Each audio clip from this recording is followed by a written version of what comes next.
Hello student, good morning. मैं जनार्दन सिंह आपका online classes में पुनः स्वागत करता हूं।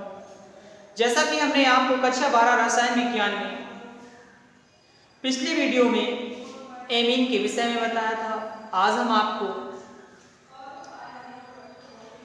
जैव रसायन के अंतर्गत समझाएंगे।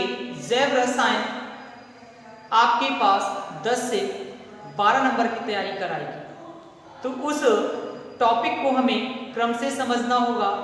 जैसे हमारे पास है जैव अणु। जैव अणु कितने चैप्टर में, इस चैप्टर में जैव अणु में कितने टॉपिक हैं, उन टॉपिकों को हमें समझना होगा।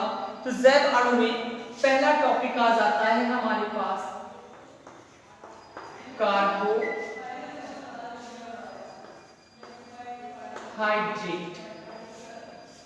पहला टॉपिक हमारे पास आ जाता है कार्बोहाइड्रेट। दूसरा टॉपिक हमारे पास आ जाता है प्रोटीन। तीसरा हमारे पास आ जाता है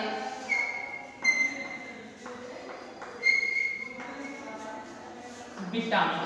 चौथा हमारे पास आ जाता है न्यूक्लिक अम्ल।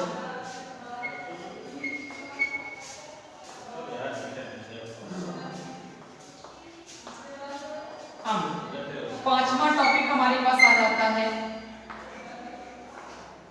लिपिड। इतनी चीजों को हमें, इतने के विषय में हमें जैव अणु बताएगा।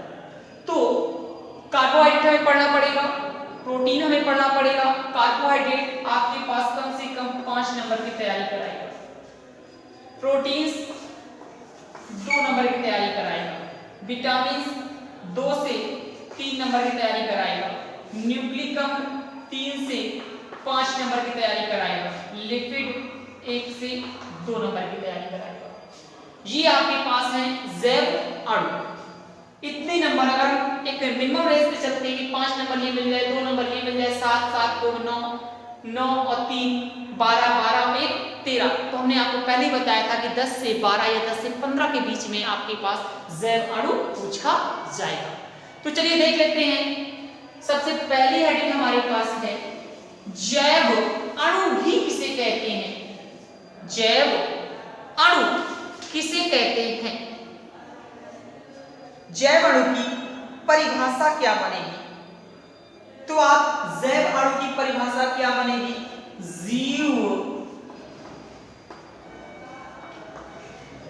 धारियों में, जीवधारियों में पाए जाने वाले,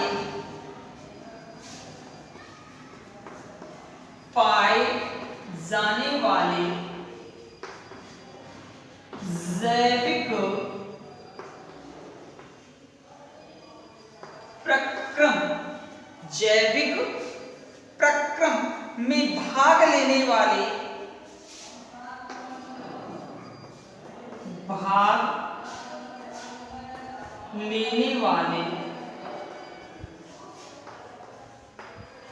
अणुओं के विषय में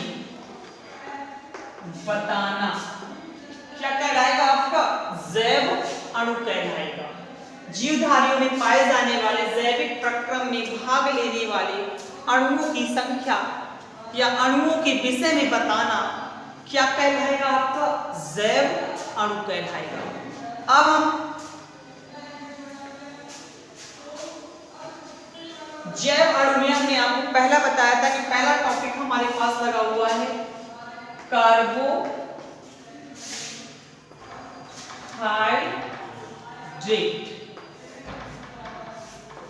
कार्बोहाइड्रेट, कार्बोहाइड्रेट किसे कहते हैं? वे पदार्थ जो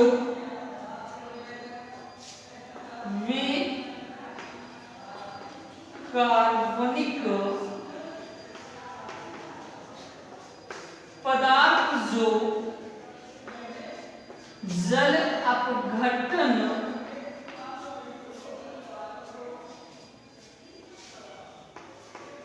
करने पर, वे कार्बनिक पदार्थ जो जल अपघटन करने पर पॉलीहाइड्रोक्सी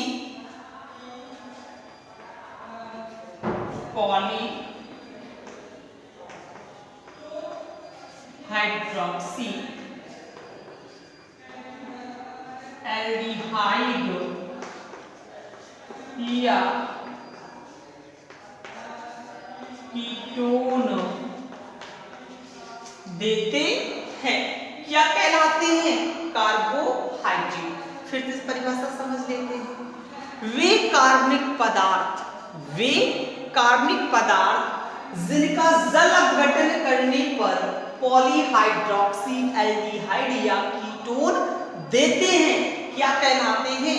कार्बोहाइड्रेट कहलाते हैं। इसका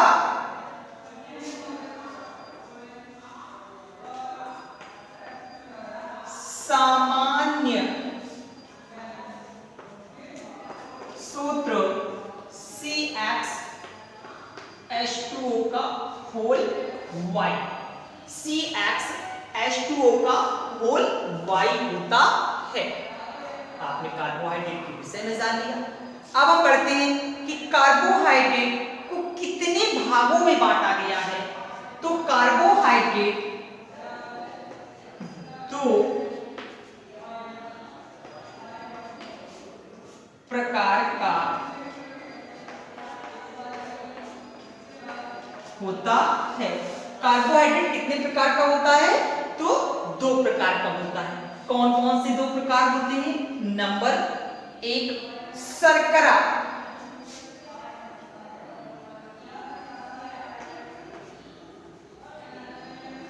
शर्कराएं। Number 2 polysaccharide. नंबर 1 पे आपने शर्कराएं लिखा, नंबर 2 पे आपने लिखा पॉलीसैकेराइड, यानी कार्बोहाइड्रेट की आपने परिभाषा पढ़ी। दूसरे टॉपिक में आपने पढ़ा कि कार्बोहाइड्रेट का सामान्य सूत्र क्या होता है, कार्बोहाइड्रेट कितने प्रकार का होता है। तो कार्बोहाइड्रेट 2 प्रकार का होता है। कौन कौन से प्रकार का होता है? तो नंबर 1 में शर्करा, नंबर 2 में पॉलीसैकेराइड। अब हमें शर्कराओं के विषय में जानना होगा और पॉलीसैकेराइड के विषय में जानना होगा। तो क्रम से देखना वीडियो को, जिससे आपको समझ में आ जाए। तो चलिए देखते हैं।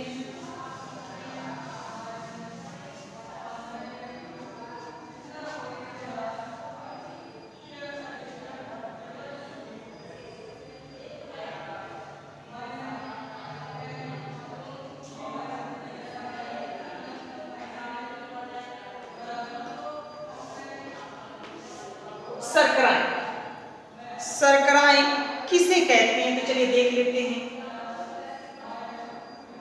वे कार्बोहाइड्रेट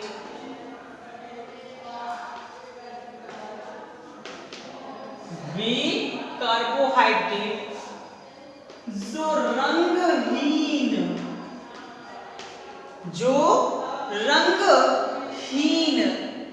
क्रिस्टली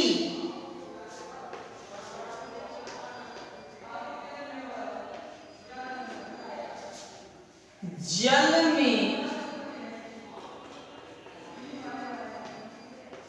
विले, जिनका स्वाद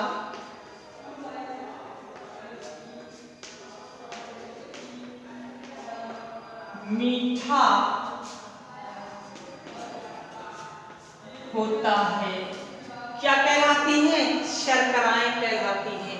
वे कार्बोहाइड्रेट जिनका स्वाद मीठा, जो रंगहीन हो, क्रिस्टली हो, ऐसे कार्बोहाइड्रेट क्या कहलाएंगे? आपके शर्कराएं कहलाएंगे।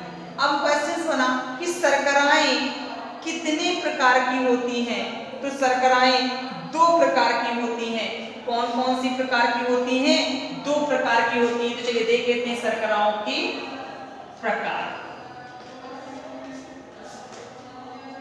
तो शर्कराएं भी कितने प्रकार की मिल गई? 2 प्रकार की होती हैं। Number 1 monosaccharide, monosaccharide saccharide. Number 2 oligosaccharide.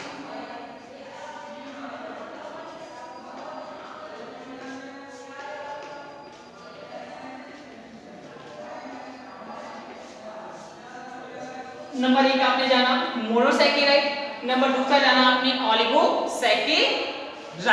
इस प्रकार आपने शर्कराओं के विषय में भी जान लिया कि शर्कराएं कितने प्रकार की होती हैं। तो शर्कराएं 2 प्रकार की होती हैं। कौन सी शर्कराएं? मोनोसैकेराइड और ओलिगोसैकेराइड। अब हम आपको अगले वीडियो में मोनोसैकेराइड और ओलिगोसैकेराइड के विषय में बताएंगे, मोनोसैकेराइड बनाने की विधियों के विषय में भी बताएंगे। आप क्रम से वीडियो देखेंगे तो आपको बहुत अच्छे से समझ में आएगा।